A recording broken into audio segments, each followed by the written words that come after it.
Social media पर ये लिखने वाले कि यादव और मुसलमान मिलाकर 38% होते हैं और जब 38% चाह देंगे तो तेजस्वी यादव को मुख्यमंत्री बनने से कोई नहीं रोक सकता है। लेकिन वो लोग ये नहीं जानते हैं कि अब तेजस्वी यादव को रात में नींद नहीं आ रही है। नीतीश कुमार तो सो भी नहीं पा रहे हैं, करवट पर करवट फेर रहे हैं। कारण ये है कि मुसलमानों की संख्या बढ़ गई है और जब मुसलमानों की बढ़ती संख्या पर नेताओं की नजर बनेगी, मुसलमान नेताओं की नजर बनेगी, तो वो दौड़े भागे बिहार आएंगे और 2024 में इंडिया गठबंधन को नुकसान पहुंचाएंगे। अब आप समझ गए होंगे कि हम बात किसकी कर रहे हैं।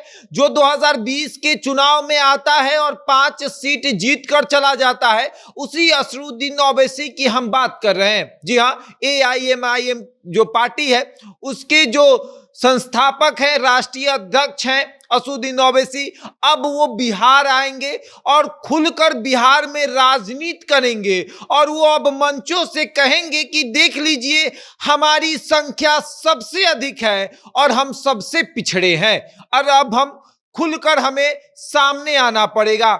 तो अब आप समझ लीजिए कि तेजस्वी यादव की रातों की नींद उड़ चुकी है। नीतीश कुमार अपने बिस्तर पर करवट फेर रहे हैं, वो सोच रहे हैं कि अब आगे क्या करना है। मुसलमान को अब बहका दिया जाएगा, मुसलमान अब हमारे पास नहीं रहने वाला है। अब 2024 में इंडिया गठबंधन को इससे काफी नुकसान होगा। हम विस्तार से आपको समझाएंगे कि आखिर मुसलमानों की बढ़ती आबादी से इंडिया गठबंधन को 2024 में कैसे नुकसान होगा। लेकिन उसके पहले नमस्कार, मेरा नाम शशांक पांडे है। आप जनता जंक्शन पर मुझे देख रहे हैं, कैमरे के पीछे विशाल खड़े हैं। और अब आते हैं कि मुसलमानों की संख्या बिहार में सबसे अधिक है, 17% है और उसके बाद यादवों की संख्या है। और कुछ लोग सोशल मीडिया पर लिख रहे हैं कि MY समीकरण मिलाकर जो है वो अगर देखा जाए तो 38% हो गया है और 38% में मुसलमानों की संख्या सबसे अधिक है। तब वो 38% अगर चाह देगा तो तेजस्वी को मुख्यमंत्री बनने से कोई नहीं रोक सकता है और 2024 में इंडिया गठबंधन को इससे बहुत फायदा होने वाला है। लेकिन वो लोग ये नहीं जानते हैं कि मुसलमानों की जो संख्या बढ़ी है उससे नीतीश कुमार और तेजस्वी यादव की परेशानी भी बढ़ गई है।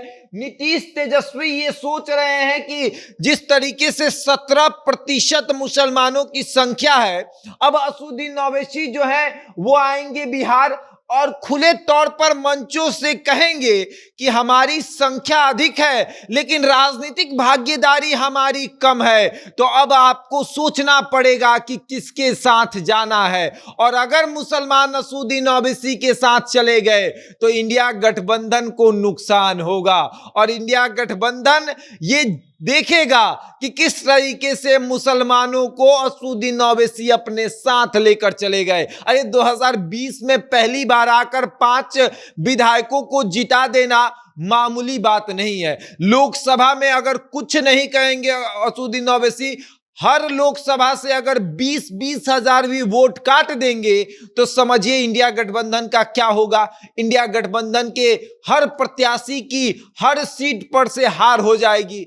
अगर देखा जाए तो हर लोकसभा में मुसलमानों की संख्या अच्छी खासी है और जब असदुद्दीन ओवैसी 40 सीट पर अपने उम्मीदवार उतारेंगे और ऐसे भी इनका मानना है कि हम मुसलमानों के बारे में सोचते हैं और हमारे उम्मीदवार भी मुसलमान होंगे और जब आपके क्षेत्र में कोई मुसलमान उम्मीदवार होगा तो वहां की आसपास के 100 में से 30 मुसलमान तो जरूर उसको वोट करेंगे और जब 30 मुसलमान वोट करेंगे यानी कि 30 वोट कट गया और जब 30 वोट कट गया तो नुकसान किसको होगा? नुकसान तो इंडिया गठबंधन को होगा क्योंकि मुस्लिम वोटर भाजपा के नहीं है, वो इंडिया गठबंधन के हैं। मुस्लिम वोटर NDA को वोट नहीं बल्कि इंडिया गठबंधन को वोट करेंगे और जब असदुद्दीन ओवैसी उस मुसलमान वोटरों को अपनी तरफ आकर्षित कर लेंगे तब तो हार होने वाली है। और अब इस बात को सोचकर नीतीश तेजस्वी एक अलग प्लान बना रहे हैं कि अब आगे क्या किया जाए।